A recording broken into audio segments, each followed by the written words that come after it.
E aí, bora fazer uma viagem fascinante? A gente vai começar lá de longe com o mapa do mundo inteiro e vamos dando zoom, zoom, zoom até chegar na organização do nosso próprio bairro. Vem comigo nessa! Bom, essa nossa jornada começa com um quebra-cabeça, um desafio que tira o sono dos cartógrafos, há séculos.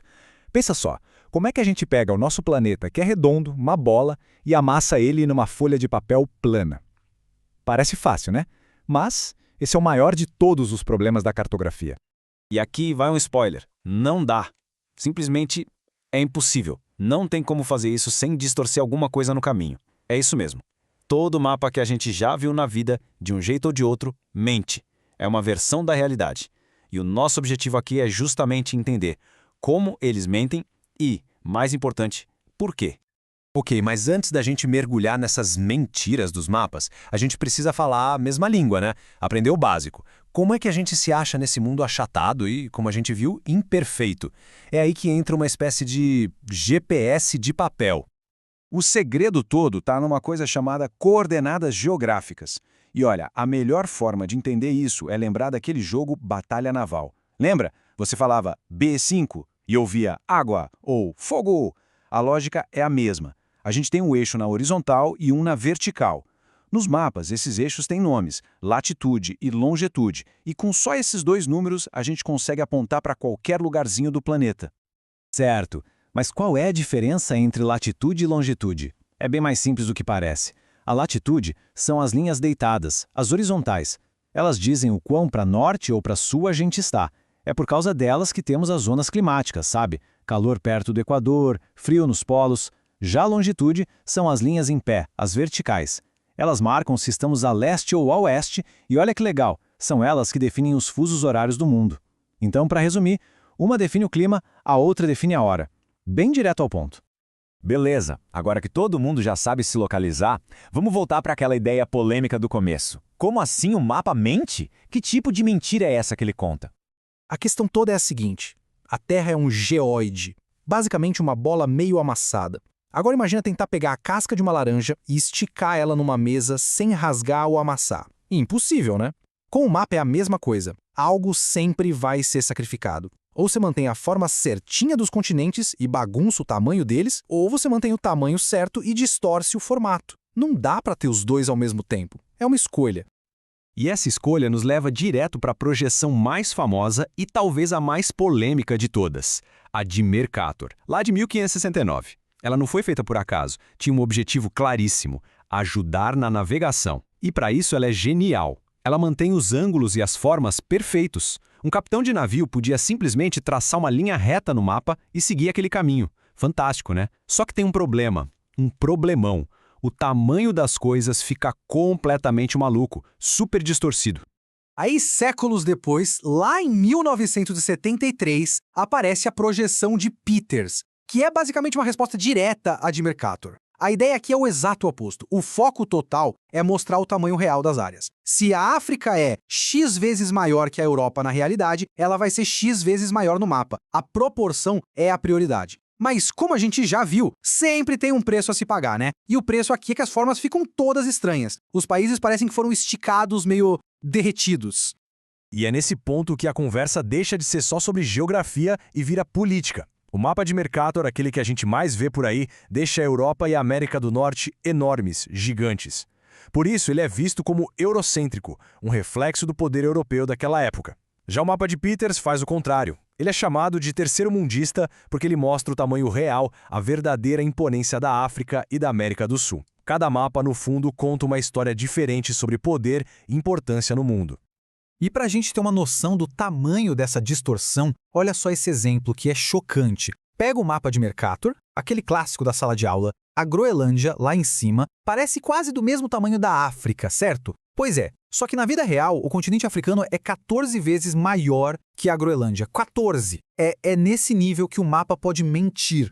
Ok, vamos mudar um pouco o foco agora e falar de outra coisa que costuma dar um nó na cabeça de muita gente: a tal da escala. É um conceito chave para a gente entender o nível de detalhe que o mapa pode mostrar. Pensa na escala como a receita de encolhimento do mundo. Quando a gente vê um número como 1 para 100 mil, significa o seguinte: cada 1 centímetro que medimos no mapa equivale, na verdade, a 100 mil centímetros, ou seja, 1 quilômetro no mundo real. É essa regrinha que nos permite calcular distâncias de verdade usando só uma régua no papel. E é aqui que mora a confusão, a pegadinha. Uma escala considerada grande tem o número depois dos 2 pontos pequeno, tipo 1 para 2.000. Ela mostra uma área pequena, tipo um bairro, só que com um nível de detalhe enorme. Já uma escala pequena tem um número gigante, tipo 1 para 50 milhões. Ela vai mostrar uma área imensa, tipo o planeta todo, mas com quase nenhum detalhe. Então a regra é essa, meio contra-intuitiva. Número pequeno é escala grande e com muito detalhe. Certo. Agora que a gente já falou de mapa mundi e de escala, vamos dar mais um zoom. Vamos sair do global e olhar para as cidades. Como é que a geografia ajuda a gente a entender o crescimento, a conexão e às vezes até as doenças de uma cidade? O primeiro conceito importante aqui é a metropolização. Para facilitar, vamos chamar de efeito cidade-imã. Imagina uma cidade que é o centro de tudo. Tem os melhores empregos, as melhores faculdades, os melhores hospitais. O que acontece? Ela funciona como um imã gigante, atraindo gente de todas as cidades vizinhas. E ela cresce tanto que a área urbana dela acaba se colando com as cidades do lado, formando o que a gente chama de região metropolitana. O problema é que, às vezes, esse ímã é forte demais e atrai gente num ritmo muito acelerado, sem nenhum planejamento. E aí surge um problemão chamado macrocefalia urbana. Pensa numa cidade passando mal. É como se a cabeça, a população, crescesse muito mais rápido que o corpo, a infraestrutura. O resultado a gente conhece bem. Transporte lotado, falta de moradia, desemprego, serviços de saúde sobrecarregados, a cidade fica literalmente inchada. E essa história tem uma sequência bem conhecida, principalmente aqui no Brasil. Tudo começa com o êxodo rural, com as pessoas deixando o campo. Elas correm para onde? Para as cidades-imã. Esse movimento todo causa a metropolização, com as cidades se juntando. E como esse processo foi super rápido e sem planejamento, o resultado final é a macrocefalia. A cidade fica doente, cheia de problemas estruturais. É um passo a passo. E chegamos ao nosso último nível de zoom, o mais próximo de todos. A gente vai sair da escala da metrópole gigante e mergulhar numa grade quase invisível que organiza o lugar onde a gente vive. Vamos falar do nosso bairro. Mas já pararam para pensar como é que o IBGE consegue contar cada pessoa num país continental como o Brasil? O segredo é dividir para conquistar. Eles vão fatiando o país em pedaços menores e menores até chegar na menor pecinha do quebra-cabeça, o setor censitário. Ele nada mais é que um pedacinho de um bairro, um trecho pequeno o suficiente para uma única pessoa, o recenseador, conseguir percorrer a pé e bater de porta em porta sem o risco de contar alguém 2 vezes ou de esquecer alguma casa. E só para a gente ter uma ideia na cabeça, um setor desses tem, em média, umas 300 a 400 casas. É essa pecinha minúscula do quebra-cabeça que, quando a gente junta com todas as outras, forma o retrato completo do Brasil. É a geografia na sua forma mais pura, indo do mapa mundi até a porta da nossa casa. E com isso, a gente fecha o nosso círculo. A gente começou vendo como os grandes mapas mundi distorcem a realidade para contar histórias políticas, e terminamos vendo como o mapa do nosso bairro também é uma versão, uma organização feita com um objetivo bem prático: contar todo mundo. Isso tudo deixa uma pergunta no ar, né? O mapa, seja ele qual for, mostra a realidade como ela é? Ou ele mostra só a versão da história que é mais útil para a gente naquele momento? Pois é, a geografia está cheia de histórias para contar.